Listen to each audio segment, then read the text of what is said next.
Abdul Muttalib সপ্তম দিনে, জন্মের সপ্তম দিনে কুরাইশবাসীকে আকিকার দাওয়াত দিলেন। কুরাইশ নেতাদেরকে দাওয়াত করলেন, নেতাদেরকে দাওয়াত দিয়েছেন।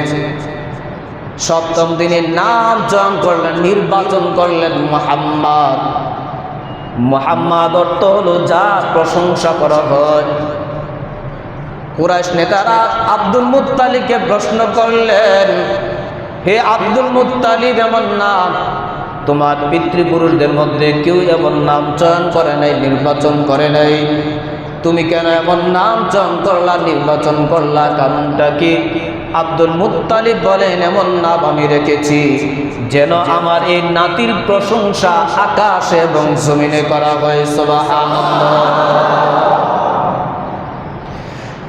প্রকৃতপক্ষে নাম চয়নের পিছনে একটা খাপ মূলত কাজ করেছে, স্বপ্ন একটা কাজ করেছে। আব্দুল মুত্তালিব স্বপ্নে দেখেছিলেন আব্দুল মুত্তালিবের পিঠ থেকে একটা শিকল বের হয়েছে। শিকলের চারটি মাথা ছিল, একটা মাথা আকাশে, আরেকটা মাথা জমিনে, একটা মাথা মাশরিকে পূর্ব দিগন্তে, আরেকটা মাথা মাগরিবে পশ্চিম দিগন্তে। কিছুক্ষণ পরে দেখলেন পুরা এই শিকলটা গাছে পরিণত হয়ে গেছে। এই গাছের মধ্যে লক্ষ লক্ষ পাতা আছে, প্রত্যেকটা পাতার মধ্যে এক একটা নূর চমকাচ্ছে, এমন নূর যে নূরটা দুনিয়ার সূর্যের চেয়েও 70 গুণ বেশি আলো দেয়। আব্দুল মুত্তালিব বলেন, কিছুক্ষণ পরে দেখলাম সারা পৃথিবীর মানুষ এই গাছের যে ঢাল আছে, ঢালগুলোর মধ্যে ঝুলে আছে। কুরাইশের কিছু মানুষ দৌড়িয়ে আসতেছে গাছটা কর্তন করার জন্য। তখন দেখলাম কুরাইশের একজন যুবক, সুন্দর চেহারার একজন যুবক, তাদেরকে এসে বাধা দিলেন। বাধা দেওয়ার কারণে গাছটা আর কাটতে পারে নাই। আমি মুআব্বিরিন যারা তাবির কারণ, তাদের কাছে আমি স্বপ্নের বৃত্তান্ত বললাম।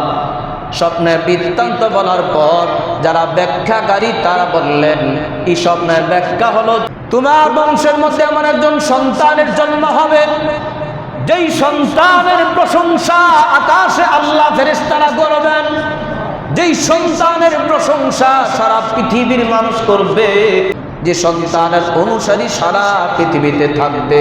সুবহানাল্লাহ। ওই স্বপ্ন থেকে তিনি অনুমান করেছেন যার প্রশংসা আকাশে হবে, যার প্রশংসা জমিনে হবে। আরবিতে তো তাকে বলা হয় মুহাম্মদ। মুহাম্মদ যার প্রশংসা করা হয়, প্রশংসিত।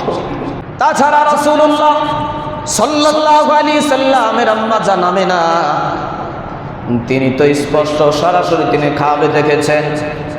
আল্লাহ রাব্বুল আলামিন আমাকে বলেন, হে আমিনা, তোমার গর্ভে এমন একজন সন্তান আমি আল্লাহ তাআলা দিয়েছি, যেই সন্তান যেমন তেমন সন্তান না, এই সন্তান এই উম্মতের নেতা হবে।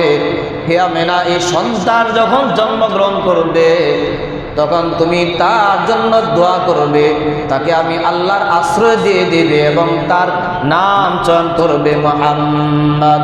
আমাদের নবীর নাম মুহাম্মদ, এই নামটা স্বয়ংকার ইশারা, আল্লাহর ইশারা।